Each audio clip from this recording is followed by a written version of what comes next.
Hey guys, my name is Elijah, and in this tutorial I will show you how to add family member on YouTube Family Premium.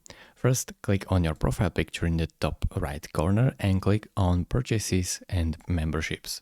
Now, simply click on Manage Membership right here, and under Family Sharing Settings, right next to it you should see Edit, so click on it.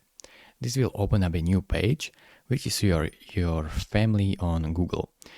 You can click on Send Invitations. As you can see here, it will say how much you have left, and type in the email of the person and click on them. Now you have to click on Send. Now you basically invited this person to be a part of your family membership. As you can see, invitation sent. Click on Understood or send a new invitation if you want to send another one.